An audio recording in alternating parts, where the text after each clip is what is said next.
본 방송에서 제공하는 투자 정보는 투자 판단에 대한 조언입니다. 방송에서 제공하는 주식의 가치, 가격 상승 및 가격 하락에 대해서는 방송사에서 보장하지 않습니다. 네, 시청자 여러분 안녕하십니까? 마감인박 60분의 승부 출발합니다. 한시정입니다. 오늘 양시장에서 외국인의 수급이 들어오면서 우리 시장은 안전하게 오늘도 상승분을 유지해주고 있습니다.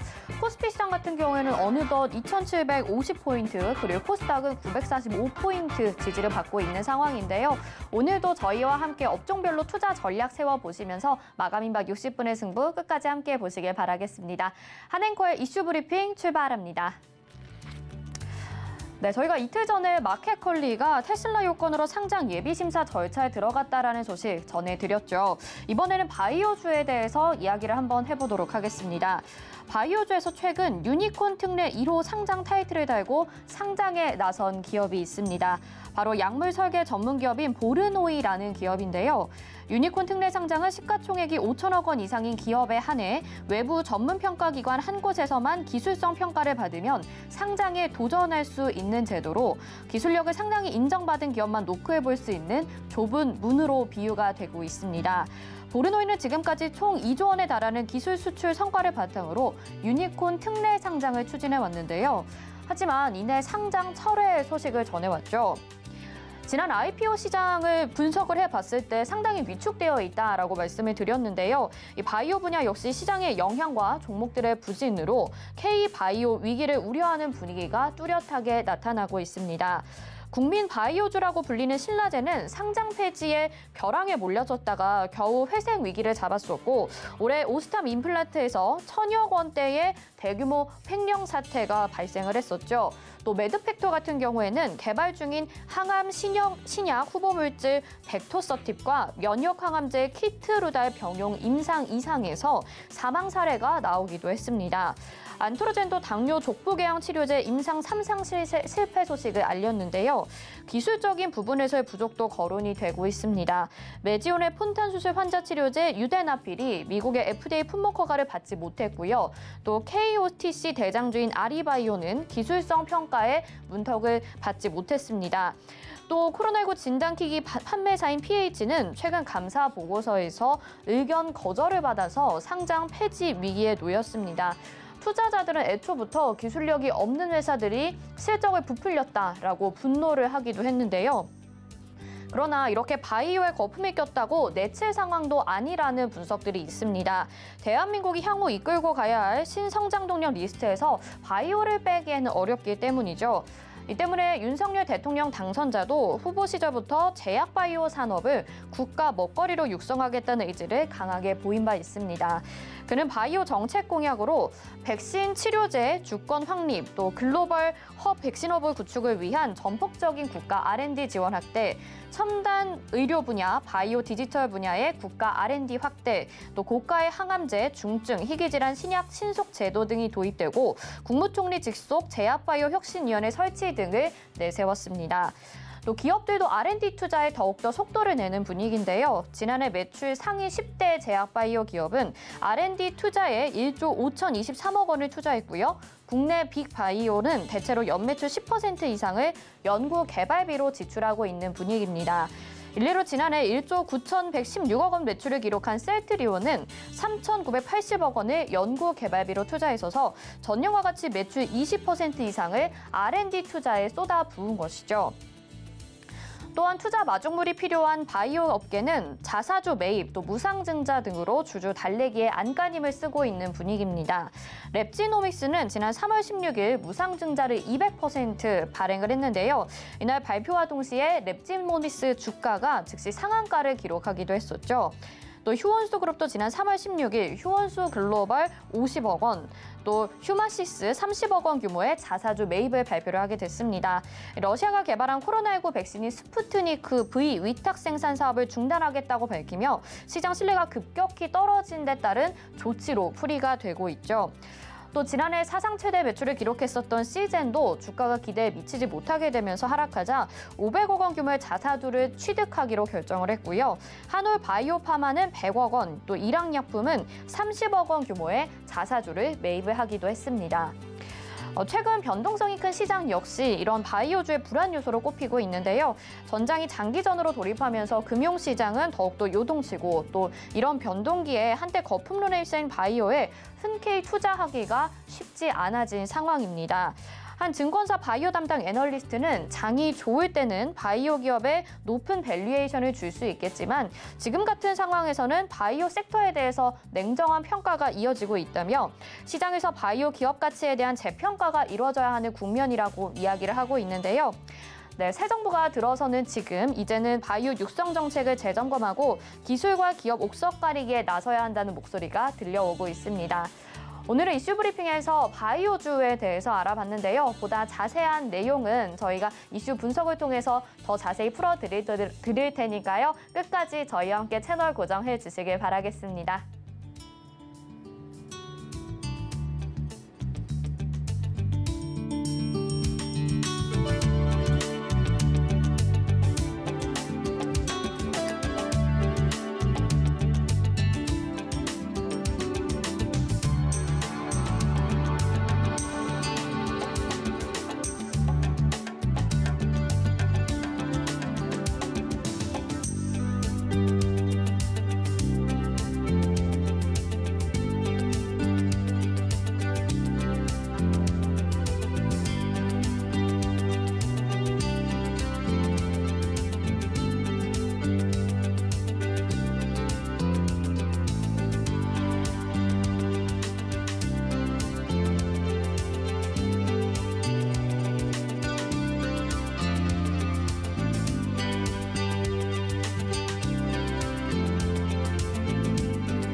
네, 오늘 바이오주에 대해서 이야기 나눠봤습니다. 보다 자세한 내용은 이슈 분석을 통해서 이야기 나눠봐야겠죠. 국내 최정상 애널리스트와 함께합니다. 와이즈경제연구소의 차영주 소장님 자리하셨습니다. 소장님 안녕하십니까? 안녕하십니까? 예. 네. 이제 앞서서 이야기를 나눠봤는데 유니콘 특례 바이오 기업 1호로 꼽혔던 브루노이가 이제 상장 일정을 철회를 하게 됐습니다. 투자자들에겐 굉장한 충격으로 좀 다가왔을 것 같은데요. 이 상장 일정이 어떻게 됐었는지 자세한 소식 좀 먼저 일단은 전해주시죠. 기대를 하셨던 분들 같은 경우는 이게 상당히 이제 관심이 있으시긴 하셨겠습니다만 글쎄요, 이게 많은 실망감을 자아냈다라고 보기는 좀 어려울 것 같습니다. 우리가 이제 유니콘 특례라고 한다라면 시총이 한 5천억 정도 넘어설 수 있는 이런 가능성이 있는 기업들을 이제 발굴을 해서 상장을 한다라는 거죠. 일종의 기술 특례 상장과 비슷하다라고 좀 말씀드릴 수가 있겠습니다. 결국 현재 당장의 어떤 실적이라든지 이런 것들보다는 향후의 성장성이라든지 이런 것들에 대한 이제 포커스를 맞춰서 여기에 투자가 이루어진다라고 말씀드릴 수가 있겠죠. 근데 지금 이제 막상 이 기업이 그 상장 절차로 이제 하면서 기업들 이제 기관들에게 어느 정도 이제 그 반응을 좀 살폈더니 많은 기관들이 참여하지 않았다라는 것들입니다. 근데 우리가 여러분들이 여기서 잘 보셔야 되는 게 이 기업에 대해서 이제 상장을 할 때 가치를 과연 평가하는 게 가장 중요하지 않습니까? 그렇죠. 상장 기업의 가치를 평가할 때 있어서 어떤 기준으로 이제 평가를 하느냐 가장 중요합니다. 차용주가 예를 들어서 저를 예를 들어드리겠습니다. 네. 차용주가 예를 들어서 차용주라는 가치가 있죠. 네. 물론 이제 이런 가치도 여러 가지겠죠. 방송할 때의 차용주가 있고 친구들과 놀 때의 차용주가 있고 그렇죠. 여러 가지 가치가 있습니다만 네. 나름대로 본질 가치가 있습니다만 상장할 때는 차용주 가치를 따져주는 게 아닙니다. 제가 만약에 상장한다면 저도 이제 방송을 많이 하다 보니까 네. 쉽게 예를 들면 저도 같은 방송인 중에 연불리급으로 취급해달라. 이해가 확 되시죠? 그러니까 같은 방송인이니까 나도 최고의 대우를 받고 싶다라고 네. 하면 이거는 오케이입니다. 충분히 그러실 만하잖아요. 아니, 그러니까 이제 그런 거 농담 묘해지지만, 네. 그러니까 소위 말해서 기업들이 상장할 때 자신들의 본질 가치를 따져주는 게 아니라 상대 가치를 따지도록 규정이 되어 있기 때문에 그렇다면 상대 가치를 받기 위해서 제가 누구랑 하겠습니까? 아무래도 최고의 기업과 네. 상대 가치를 따지는 거죠. 그러니까 바로 이 기업들 같은 경우도 지금 그렇게 하다 보니 실질적으로 기관들이 이런 것들을 인정을 못 해주겠다라는 거죠. 그리고 더군다나 최근에 주가의 흐름들이 이게 상대 가치가 따져지다 보니까 기업들이 상장할 때 그러면 주가의 침체기에 상장할까요? 주가의 상승기에 상장할까요? 상승기에. 그렇습니다. 네. 그래서 지금 우리가 2019년도까지 IPO가 늘어나지 않다가 2020년에 IPO가 늘어나다 보니까 2020년 하반기부터 IPO가 급증하기 시작한 거죠. 네. 그러니까 상대 평가하기 좋죠. 지금은 예를 들어서 연불리의 몸값이 3년 전과 지금은 다른 게 현실 아닙니까? 3년 전에는 염승한 이사를 모르시는 분들이 많았고, 그러니까 네. 예를 들면 3년 전만 하더라도 염승한 차장이었죠.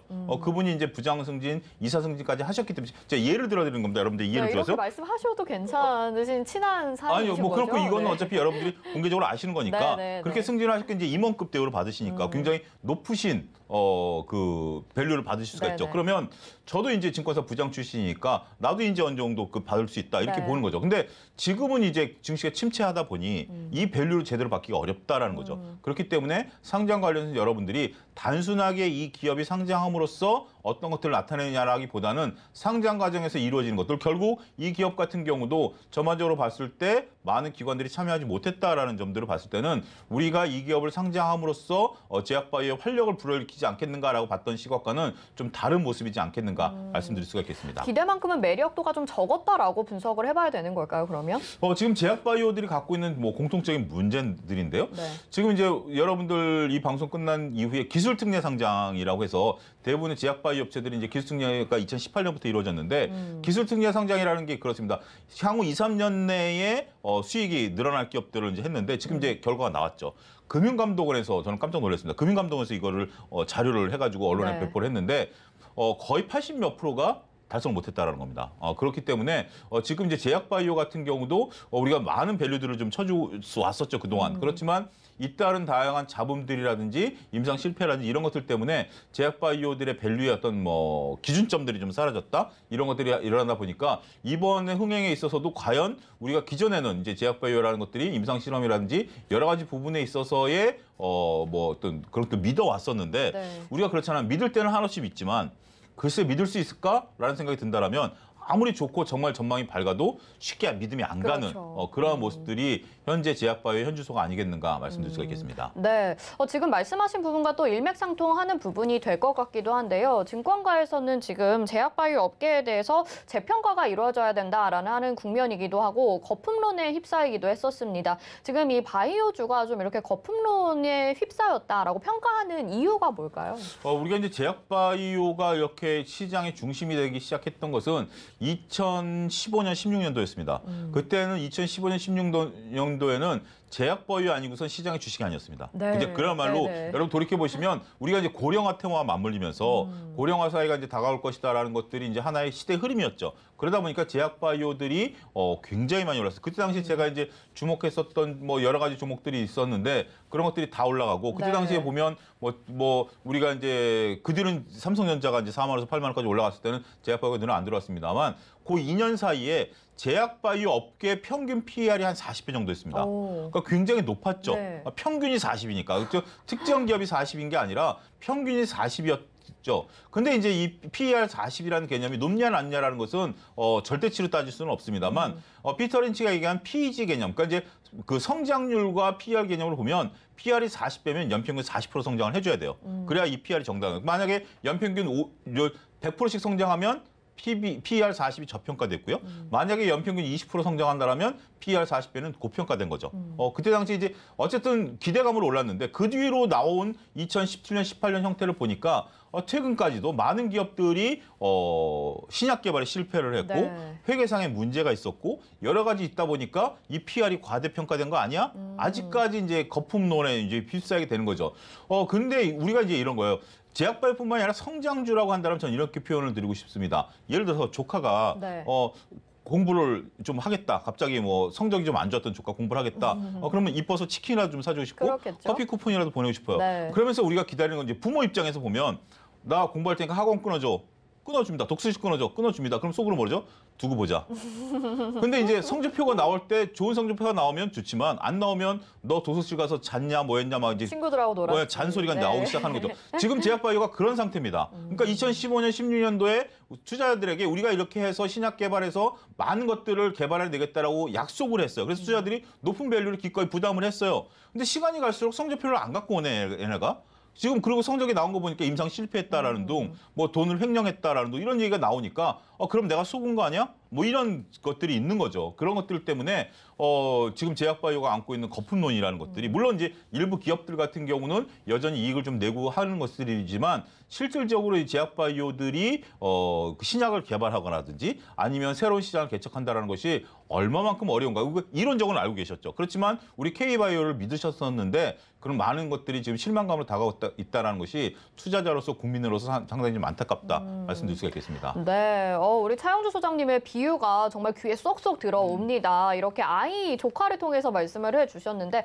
아마 개인 투자자분들이 느끼는 배신감은 이런 같은 마음이지 않을까라는 생각이 들기도 하거든요. 근데 말씀을 하셨다시피 뭐 횡령 문제도 있습니다. 올해는 정말 오스템 임플란트 사건으로 인해서 개인 투자자분들이 더욱더 큰 배신감을 느꼈을 것 같은데 다른 제약바이오 기업들의 다른 이슈들로 인해서 향방은 또 어떻게 될 것인지 그리고 시간이 좀 걸린다면 하반기에는 어떤 시그널들이 나올지 궁금한데요. 이 부분 어떻게 볼까요? 이제 제약바이오를 한뭉탱이로 보기는 이제 어렵다. 한뭉탱이로 보시는 시각들은 좀 버리셔야 될 것 같습니다. 네. 그러니까 이제 여러분들이 제가 왜 2015년, 16년도를 굳이 거론을 했냐라면 그때 당시 제약바이오가 하나가 오르면 뭐 너나 할 것이 다 올라갔던 동반 상승의 시기였습니다만 지금은 각계전투의 시기가 됐다라는 거죠. 지금은 이제 각계전투식으로 해서 지금 현재 뭐 게임 엔터주들 같은 경우도 물론 이제 동반에서 조금 올라가는 면이 있습니다만 예를 들어 특정 업체가 특정 게임을 개발했다라고 하면 그게 가장 움직이고 나머지가 살짝 들썩거리죠. 근데 살짝 들썩거리는 것도 신약 개발, 신약 그 게임에 대한 어떤 기대감 있는 것들이 살짝 오르지만 그건 차별화됐죠. 지금 네. 같은 경우는 이게 시간이 오래 지나 보니까 어떤 뭐 임상을 개발한 기업 같은 경우 주가가 올라가죠. 나머지가 따라서 올라가는 요소는 없습니다. 따라서 지금 각계전투가 이제 벌어졌다. 라고 보여지고요. 어떤 기업이 특정하게 지금 보는 것들에 대해서는 그렇게만 봐야 된다. 자, 그리고 또 한 가지 여러분들 글로벌 제약사들의 흐름을 여러분들이 잘 읽어내셔야 되는데 네. 지금 이제 여러분들이 신약 개발을 우리나라에서 한 기업이 몇 개나 될까요? 그러니까 이제 예를 들어서 백지에서 네. 백지에서부터 이제 우리가 후보 물질을 찾아내서 신약까지 개발한 업체가 우리나라에 몇 개가 될까요? 상당히 많을 것 같은데요. 단 하나밖에 없습니다. 그런가요? SK바이오팜. 그렇군요. SK바이오팜이 유일하게 제로에서부터 신약을 개발한 우리나라의 네. 유일한 업체입니다. 근데 그 많은 업체들이 여러분들 그럼 그렇게 기술 수출이라는 단어를 최근에 들어보신 적 있을 거예요.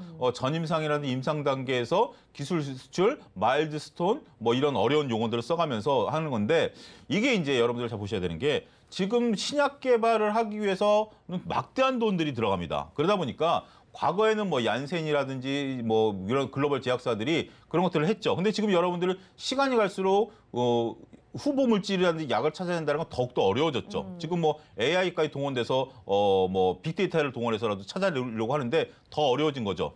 그러다 보니까 이런 글로벌 제약사들이 방식을 바꿨습니다. 우리가 막대한 돈을 쏟아부어봤자 별 효능이 없다. 하지만 인도라든지 중국이라든지 한국이라든지 정말 똑똑한 사람들이 좋은 것을 개발하면 우리가 사오자.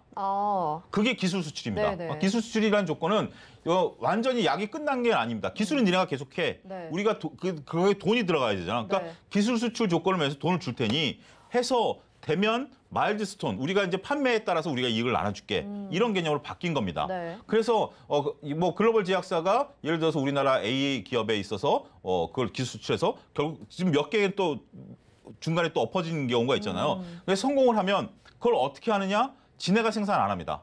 삼성바이오라든지 이런 데 위탁 생산을 네, 맡깁니다. 그렇죠. 그러니까 글로벌 제약사들은 이름만 걸고 그러네요. 막대한 자본력을 가지고 뭐 공장도 안 갖고 있고 어떻게 보면 플랫폼을 이용해서 다 생산하는 거예요. 이게 글로벌 제약사의 변화입니다. 근데 우리나라의 어떤 일부 중소기업도 아니죠.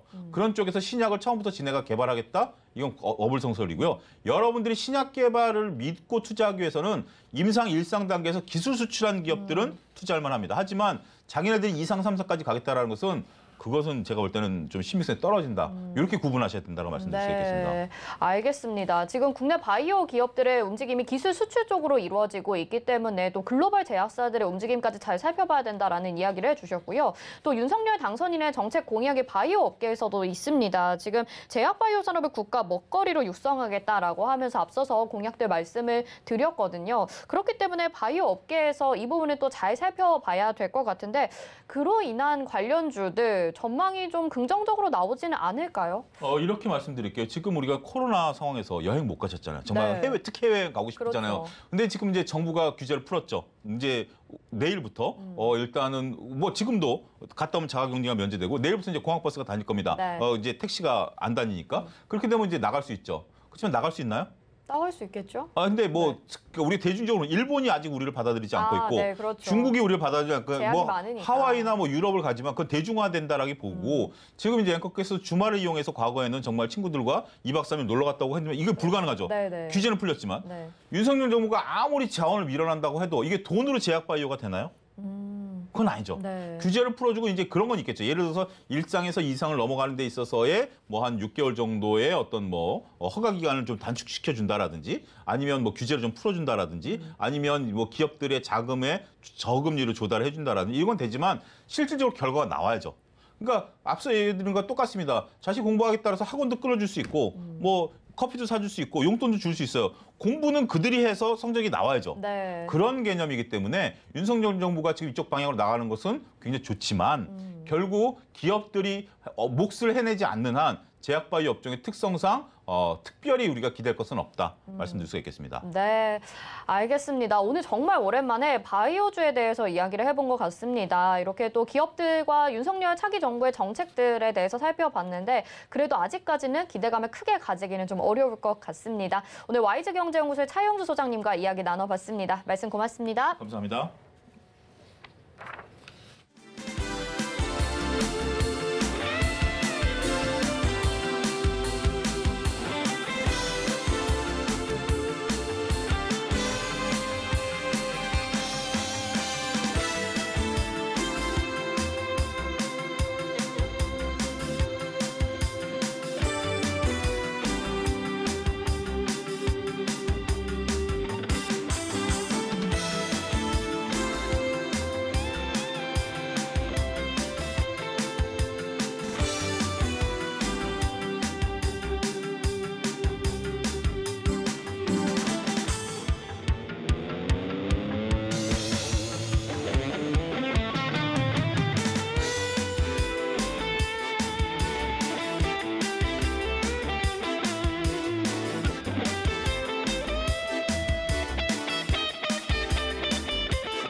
네, 이어서는 키워드 식스센스로 가보겠습니다. 오늘 시장에서 6가지 키워드와 6가지 특징주 알아보는 시간인데요. 먼저 시장에 대한 이야기부터 해봐야겠죠. 글로원 파트너스 이성웅 이사님 자리를 하셨습니다. 이사님 어서 오세요. 네, 안녕하세요. 네, 오늘은 그래도 양시장에서 외국인의 수급이, 근데 지금 외국인이 코스피에선 또 매도로 전환이 됐습니다. 네. 수급들이 좀 안전하게 들어와 주는 것 같았는데 오늘 시장 어떻게 보셨나요?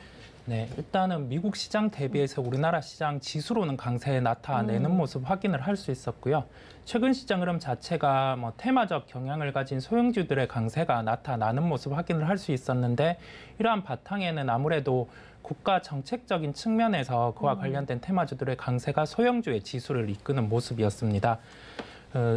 중대형주는 반면에 그렇게 강하지 않은 모습이었는데요. 금일 같은 경우는 아까 뭐 개장 중반까지는 외국인이 거래소 코스닥 동시 매수를 나타내는 모습이었는데 거래소 기준 아무래도 시가총액 상위 종목으로 매도가 나타나면서 순매도 전환을 한 것으로 추측을 해볼 수 있겠습니다.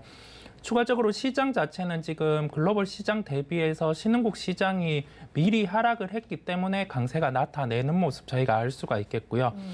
일단은 시장의 포인트 자체가 금리 인상을 반영하면서 오늘 은행과 보험 업종이 강세를 나타내는 모습 알 수가 있었고요. 추가적으로 소외되었던 업종 중에 5G 업종 같은 경우가 미국이 이제 본격적으로 올해 들어서 미뤘던 투자를 단행을 한다는 소식으로 강세가 나타내는 모습 저희가 확인을 할 수 있었습니다.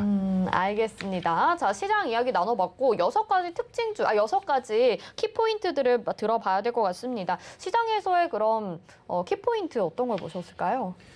네, 일단 키포인트 자체로는 뭐 SM의 주총 마감이라든지 뭐 그러한 요소가 있다 보니까 첫 번째로 이 부분에서 주가의 변동이 있었고요. 네. 두 번째로 로봇과 관련해서 테마가 부각되는 모습 저희가 확인을 할 수 있었습니다. 네. 키포인트 종목별로는 그러한 흐름이고요. 네. 키포인트 같은 제가 조금 착각을 했는데 거래소 코스닥 시장에서 양매수 그 부분이 지금은 조금 바뀌었지만 저희가 알 수가 있었고 추가적으로 시장 자체가 최근에 가치주냐 성장주냐 그러한 흐름을 나눠서 반영을 하기보다는 미리 하락을 했던 성장주의 반등이 나타나는 걸 오늘 시장에서는 확인을 할 수 있었고요.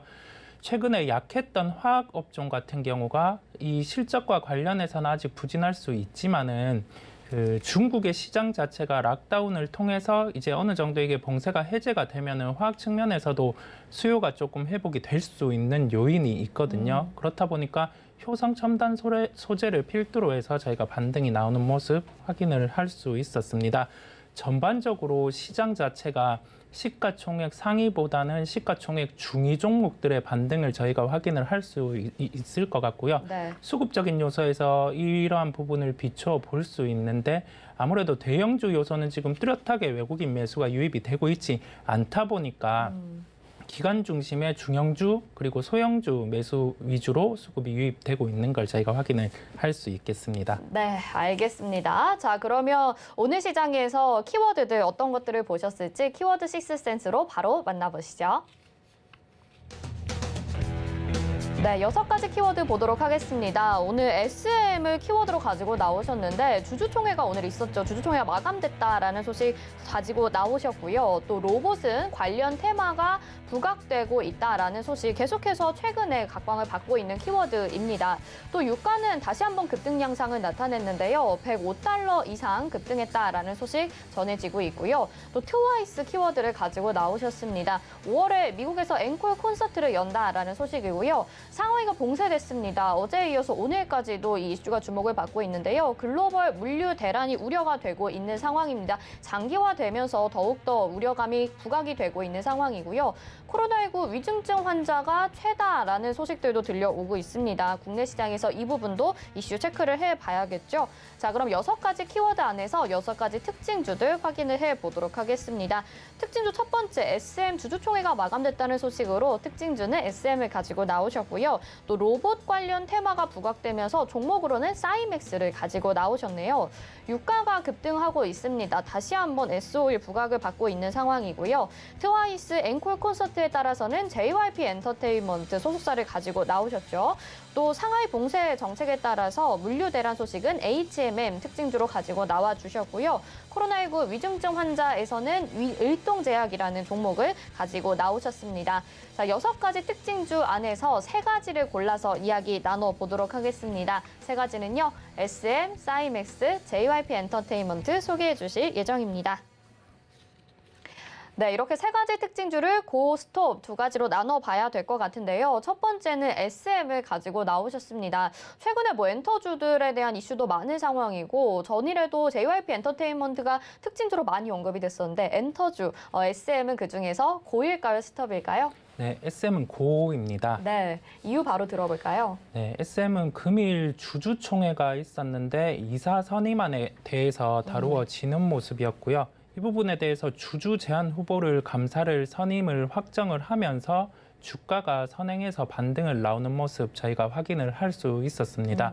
아무래도 엔터 업종 같은 경우는 지금 실적이 좋은 상황이거든요. 실적이 좋다고 하면 저희가 단순하게 예상 실적 대비 좋은지 아니면은 그냥 예상 실적 정도 나오는지 그 부분을 체크를 해야 되는데 통상적으로 엔터 업종의 실적 자체는 음원 수익과 그리고 오프라인 콘서트 그 2가지 실적으로 아주 크게는 나눠볼 수 있겠습니다. 나머지는 부수적인 요인이 있는데 그거는 음원과 오프라인 콘서트 따라서 따라오는 수익이라고 쉽게 생각을 하시면 될 것 같고요. 저희가 통상 상반기에 발표되는 가수의 라인업 자체는 하반기 정도, 작년 하반기 정도에 미리 결정이 되는데요. SM 같은 경우는 이제 상반기 라인업 자체가 국내와 일본 시장에 타겟을 해서 지금 출시가 될 예정입니다. 그렇다 보니까 이 부분에서 일단은 예상 실적 대비해서 현재 시가총액이 뭐 어느 정도 폐허한 상황이라고 볼 수가 있겠고요. 만약에 여기에서 플러스 알파 요인이라고 할 수 있는 점이 나타난다고 하면 주가가 상승이 가능하거든요. 첫 번째로 일단은 하반기에 오프라인 콘서트와 관련해서는 아주 보수적인 측면의 책정이 돼 있습니다. 그래요? 왜냐하면 이게 아직 코로나 같은 경우가 좀 지속되는 경향이 있다 보니까 여기에 따른 불확실성으로 책정이 그렇게 된 것으로 보이고요. 두 번째로 다른 엔터사와 다르게 SM 같은 경우는 매각 이슈라든지 그다음에 이와 같은 감사 선임 이슈까지 함께 부각이 되고 있었거든요. 그렇다 보니까 시장에서 주가 자체는 불확실성을 싫어하다 보니까 오늘 이 부분의 일부인 감사 선임안이 해소되다 보니까 주가의 반등을 확인을 할 수 있었고요. 그 후에 이제 매각과 관련해서 진행이 될 때 또 불확실성이 두 가지가 존재를 하고 있습니다. 첫 번째로는 이게 매각 단가 여부인데요. 네. 통상 이게 매각 단가 같은 경우가 저희가 시가총액 대비해서는 더욱 위로 형성이 되기는 하지만은 이게 단순히 위로 형성이 되었다고 해서 전부가 아니라 경영권 프리미엄이라는 거를 감안을 해야 되거든요. 통상 저희가 시장에서는 20%를 감안을 하다 보니까 만약에 이게 매각이 확정되는 시점에서 시가총액 대비해서 가격이 위에서 형성되었다고 하더라도 그 20% 갭 내에 있다고 하면은 주가가 되려 재료 노출로 인해서 하락을 할 수가 있습니다. 네. 그렇다 보니까 저희가 변동성 요인일 그 점을 첫 번째로 염두에 둬야 할 것으로 보이고요.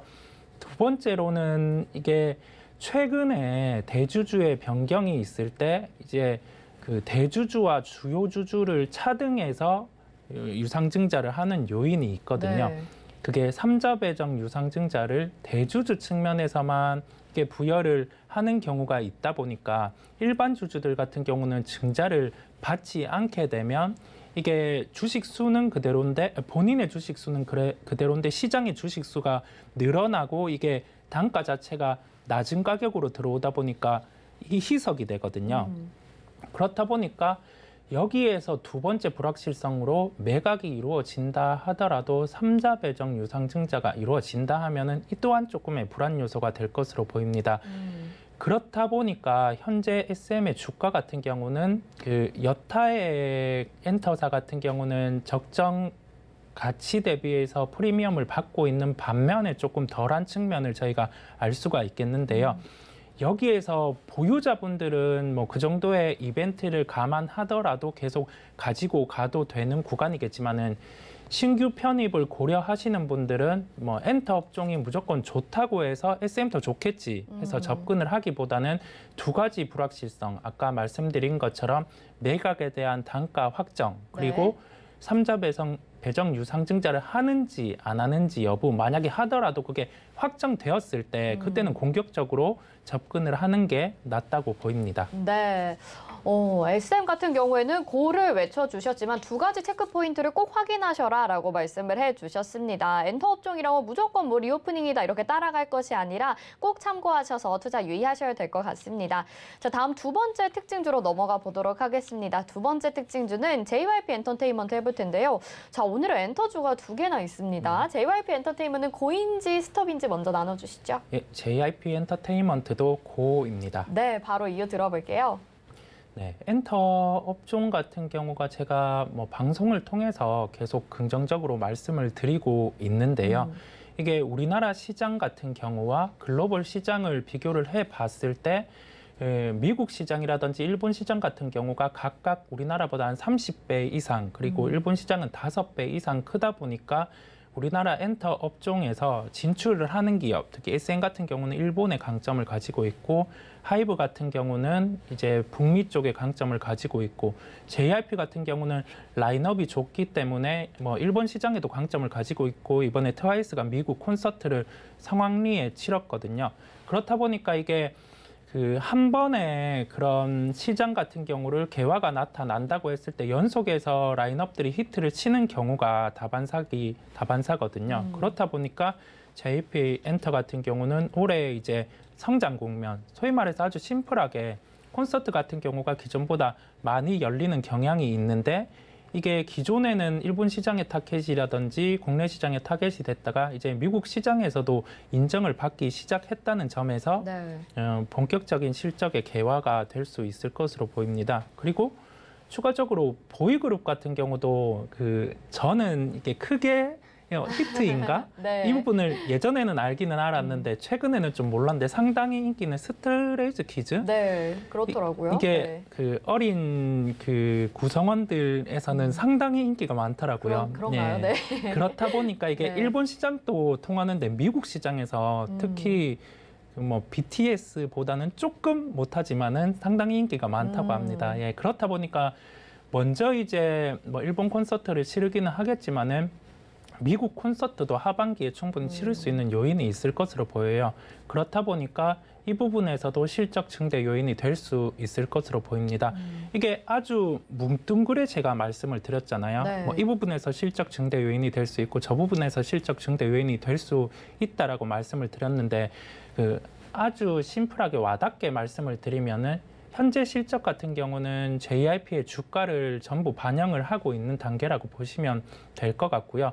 여기에서 전일 같은 경우가 엔터 업종들의 주가가 강했는데 특히 JYP의 주가가 강했거든요. 시장에서 이제 트와이스의 미국 콘서트의 히트라든지 그러한 부분에 대해서 인식을 한 거고 추가적으로 이제 라인업들이 치르지 않았던 해외 콘서트 부분의 연속적인 그런 개최를 통해서 하반기에는 이제 저희가 예상하지 않았던 부분의 실적이 발생 가능하다는 걸 인지를 한 거거든요.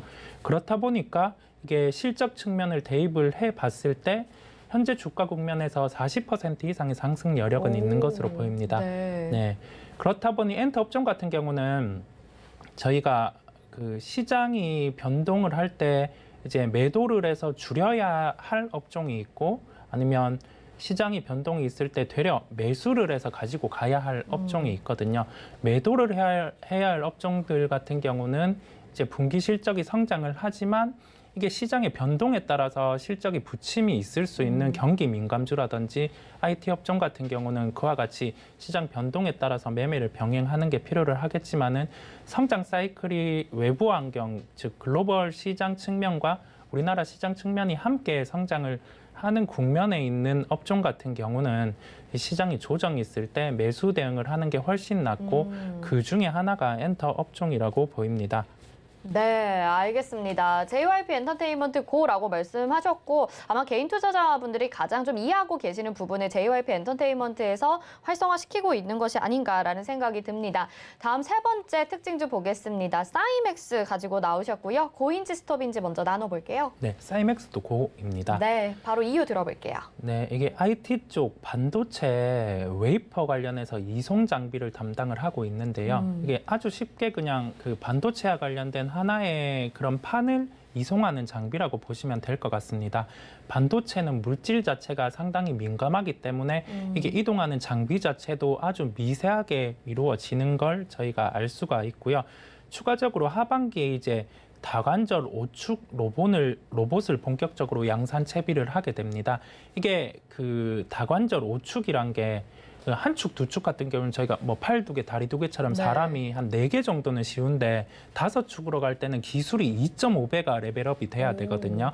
예, 그렇다 보니까 저희가 단적으로 봤을 때 5축이라 해서 축이 몇 개 늘었구나 이 정도 생각을 할 수 있겠지만은 기술력이 2.5배 이상 더 들기 때문에 해당 기업한테도 긍정적일 수 있고 이게 기술 자체가 조금 독보적으로 나아가는 측면이 있기 때문에 실적에서도 기존에 없었던 측면이 부각될 수 있다 보니까 저희가 IT 업종에 반등이 있을 때 이러한 종목 같은 경우는 선행해서 반등할 수 있고 또 로봇과 관련된 그러한 테마로도 함께 결부를 할 수 있기 때문에 계속 관심을 가지고 살펴봐야 할 것으로 보입니다. 네, 알겠습니다. 로봇 관련 테마 반도체를 이송하는 이 사이맥스라는 기업도 고 외쳐주셨습니다. 자, 오늘 세 가지 특징 좀 확인해봤는데요. 글로원 파트너스 이성웅 이사님과 이야기 나눠봤습니다. 말씀 고맙습니다. 네, 감사합니다.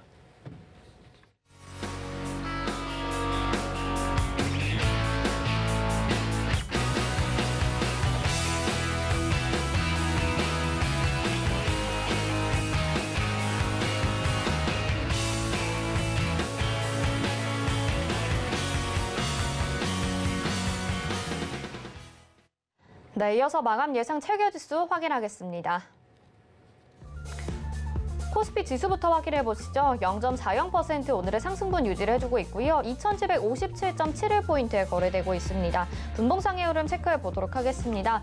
오늘 장 초에 미약하게 출발했지만 계속해서 고점을 유지하고 있는 상황입니다. 어느덧 2750포인트 넘어서고 지지받고 있는 상황이고요. 수급 상황 체크해 보시죠. 오늘 장 중에 외국인과 기관의 동반 매수세가 나타났었죠. 하지만 지금은 외국인은 매도로 전환이 됐고요. 기관이 1292억 원 매수 우위 보여주고 있습니다. 개인이 629억 원, 외국인 620억 원 매도하고 있고요. 코스피 시가총액 상위 종목들 확인해 보도록 하겠습니다. 1위부터 5위까지 혼조세 나타내고 있고요. 삼성전자, SK하이닉스는 파란불 켜고 있습니다. 삼성바이오로직스 역시 2%대 하락세 나타내고 있고요. 상승하는 종목은 LG에너지솔루션, 네이버가 각각 0.45%, 0.44% 비슷한 수준의 상승세 나타내고 있습니다. 6위부터 10위 확인해 보시죠.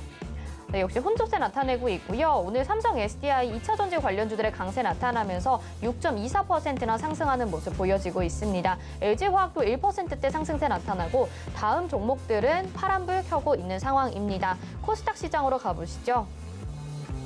네, 코스닥은 944.49포인트에 거래되고 있고요. 0.58%의 상승세 나타내고 있습니다. 오늘도 3거래일째 상승하고 있고요. 분봉상의 흐름 보시면요.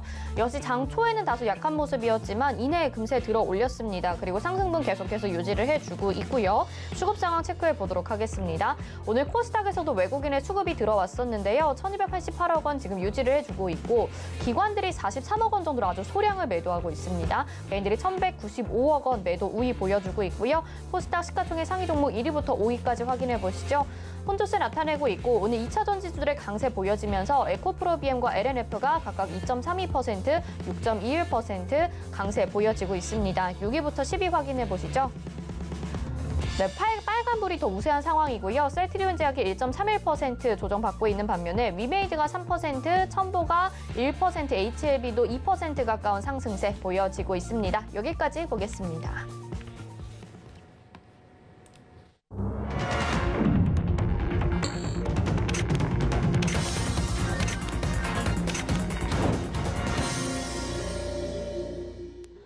네, 오늘 장 이렇게 마감이 됐습니다. 마감장 어떻게 보셨는지 이정수의 신의 한 수 연결해서 이야기 들어보도록 하겠습니다. 이정수 파트너님 안녕하십니까? 네, 안녕하세요. 신의 한 수의 이정수 파트너입니다. 네, 오늘 시장은 그래도 어제에 비해서도 다소 선방한 듯한 모습 보여지고 있고요. 간밤에 미증시와 비교해서도 괜찮은 흐름을 보여줬습니다. 시장 어떻게 보셨는지 이슈와 특징주들 함께 정리해 주세요. 네, 자, 이게 이제, 시장 점수를 이따 말씀드리겠지만, 여기서 점수를 더 올려야 될 것 같아요. 시장이 막파 들어가면서 상당히 좋아졌는데, 3월 말일이죠. 말일이고, 저는 4월장을 나쁘게 보지 않는다라고 이미 얘기를 했습니다. 그래서 밀리면 무조건 사야 되는 장이라고도 말씀을 드렸고, 근데 이제 3월 말일을 앞두고, 이제 섹터가 바뀔 수가 있으니, 일단은 그동안에 수익 났던 것들을 좀 정리를 하고 이제 새로운 섹터를 들어가기 위한 준비를 해야 된다. 이렇게 말씀을 드렸는데 벌써부터 종목들이 너무 강하고 좋게 움직여주는 것 같아요. 일단은 기존에 있었던 테마주 순환매와 새로운 테마주에 대한 순환매의 느낌이 좀 있는데 근데 아직까지 뭐 새로운 종목이 새로 간다. 이런 거는 뭐 정말 말도 안 되는 이상한 종목이 가는 게 아니고요. 예를 들어서 오늘 통신장비주는 정말 오랜만에 움직이는 거거든요. 이런 게 이제 새로운 테마주가 되겠죠.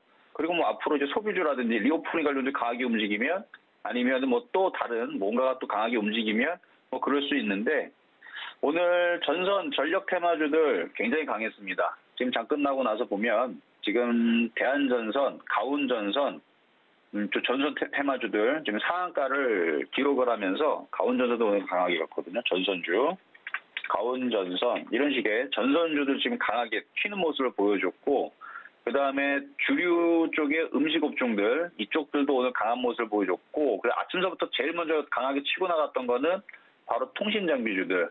안 그래도 신한수에서 뭐 소비주, 그다음에 제약주, 의료기기 얘기도 하면서 이 통신장비주도 잠깐 언급을 했는데 왜냐하면 이 통신장비주들의 차트가 상당히 좋았어요.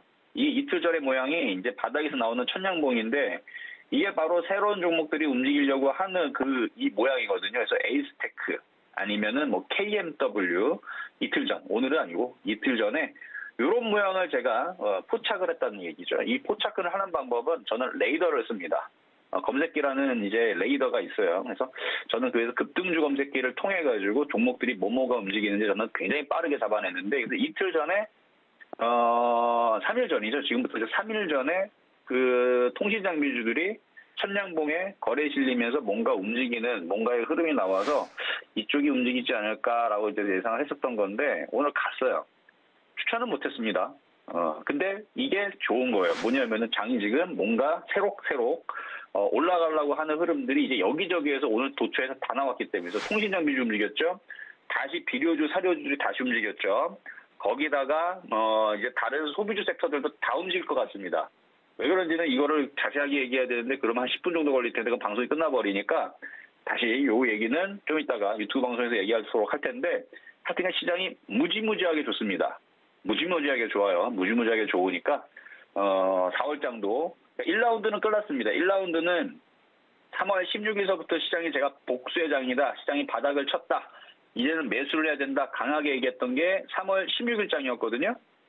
그리고 나서 지금 이제 보름 지났는데 이제 1라운드는 끝났고 2라운드 이제 4월장이 시작됩니다.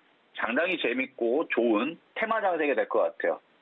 테마 장세 매수해야 됩니다. 주식 사야 되고요. 기존에 있는 종목들 버려야 돼요. 새로운 종목을 담아서 이제 수익 내야 됩니다. 그러니까 종목이 다 올라가질 않나요. 종목들이 돌아가면서 움직여요. 그러니까 개인 투자자들은 이제 이 4월장에서 이런 얘기들이 많이 나올 겁니다. 왜 내 거는 안 가죠?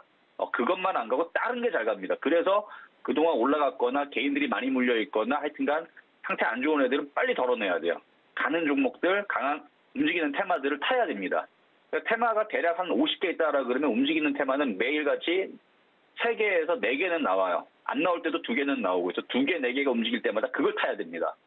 그거 뭐냐? 어제도 얘기했고 지금 좀 전에도 얘기했잖아요. 그러니까 그런 테마들을 타야 되는데 그런 테마를 안 타면 소외를 받는 그런 장이 될 것 같습니다. 그래서 새로운 테마주의 순환과 기존 테마주들의 순환, 어쨌든 테마주 장세가 될 것 같다라는 게 일단 저의 느낌이고, 지수 2,800은 갈 겁니다. 그래서 뭐 이 지수 올라가는 거는 너무 그렇게 크게 신경을 안 쓰셔도 돼요. 어차피 갈 거니까. 자, 이 정도 말씀드리고요. 자, 그럼 두 번째 오늘의 테마주 2개 분석을 해보겠습니다. 자, 먼저는 대유라는 종목. 자, 오늘 비료 사료주들이 잘 움직였는데요. 일단 곡물 가격 이제 폭등과 이런 부분들 얘기 있는데, 일단 다시 요소수 대란에 대한 얘기들이 어제 기사에서 뉴스에서 보도들이 되고 있죠.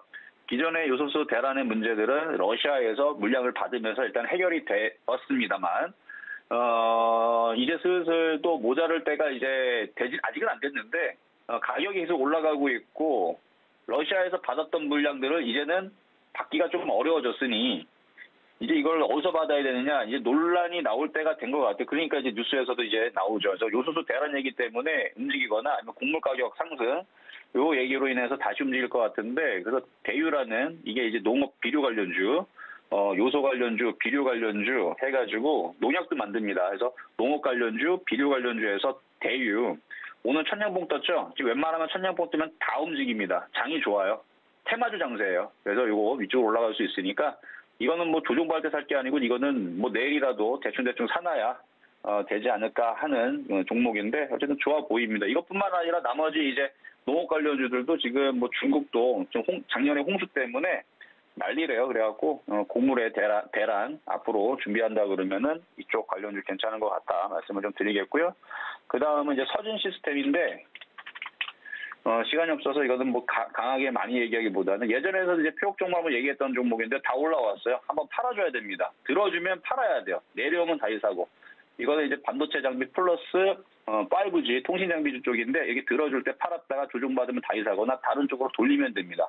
아직도 매매 장세입니다. 그 정도 말씀을 드리고, 그리고 이제 세 번째 실전 매매 정수에서 말씀드렸던 종목인데요. 랩지노믹스. 이거 좀 설명이 긴데 지금 시간이 거의 남지 않았으니까, 이게 지금 이제 권리락이 이제 어제 떨어졌고, 권리락 가격이 떨어져서 이제 가격이 3분의 1 토막이 났지만 수익률은 78%입니다. 어쨌든 많이 올라와 있는 종목인데요. 그 무상증자 2개는 25일 날에 들어와요. 따지고 보면 오늘 아침에 14,000원 갔을 때가 78% 수익 난 거고, 나머지 2개는 나중에 파시면 돼요. 근데 이거를 팔아야 되는 거지 그대로 갖고 있으면 이렇게 떨어집니다. 이 얘기를 이미 아침부터 얘기했어요. 팔아라. 팔아야 됐어야 되는 거고 못 판 사람들은 반등 주 때 파시면 되고 나머지 2개는 나중에 파시면 되겠죠. 그래서 많이 올라갔으니까 수익 나신 분들 축하드리고 자 그러면 이제 시장 점수 말씀드리도록 하겠습니다. 자 시장 점수는 원래 80점 우인데요. 90점 수로 바꾸겠습니다.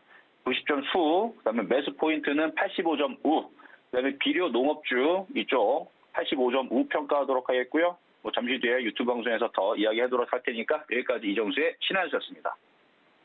네, 이정수 파트너가 시장 점검과 함께 특징주 분석도 도와주셨습니다. 못다한 이야기 실시간 소통 방송을 통해서 더 해주신다고 하니까요. 샵 0082번으로 신의 한수 4글자 보내주셔서 소통 방송도 함께 해주시길 바라겠습니다. 이정수 파트너님 여기서 인사드리겠습니다. 고맙습니다. 네, 감사합니다. 네.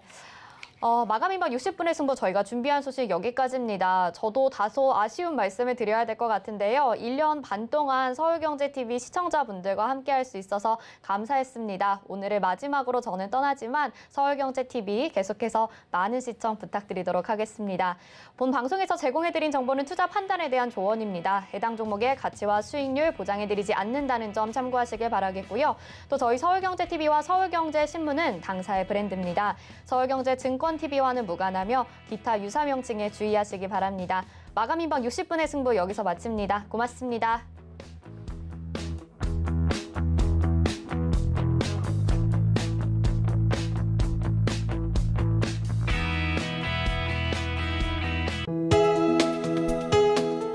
본 방송에서 제공하는 투자 정보는 투자 판단에 대한 조언입니다. 방송에서 제공하는 주식의 가치, 가격 상승 및 가격 하락에 대해서는 방송사에서 보장하지 않습니다.